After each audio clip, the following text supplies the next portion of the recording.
नमस्कार मंडळी. कधी कधी असं म्हणतात ना, जे होतं चांगल्यासाठी होतं. माझ्यासोबतच असंच काहीतरी झालं आहे. सकाळी दूध गरम करायला घेतलं आणि ते फाटलं.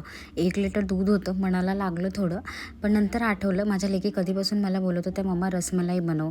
आणि त्यांचा बर्थडे मंथही चालू होता. सो माझ्या त्यांच्यासाठी काहीतरी बनवायचंच होतं. सो विचार केला मी त्यांच्यासाठी रसमलाई बनवू.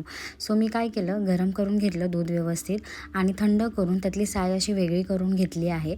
आणि सुती कापडामध्ये आपल्याला ते बांधून ठेवायचं आहे. सगळं पाणी व्यवस्थित आधी काढून घेतलं आहे मी आणि ते घट्ट असं त्याची गाठ मारून 1 तासासाठी मी बाजूला ठेवून दिलं आहे, जेणेकरून त्यातलं सगळं जे पाणी आहे ते निघून जाईल आणि आपल्याला प्रॉपर अशी मलाई भेटेल त्याच्यातली.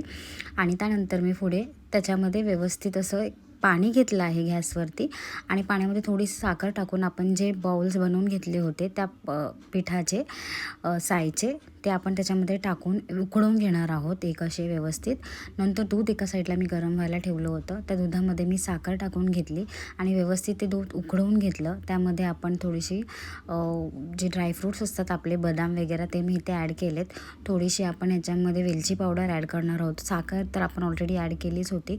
वरून मी थोडंसं केशर टाकलं आहे आणि एक 5 ते 10 मिनटं आपण ह्याला उकळून घेणार आहोत व्यवस्थित. ते घट्ट असं झालं पाहिजे, आपण जशी बाहेर रसमलाई खातो त्या हिशोबानेच.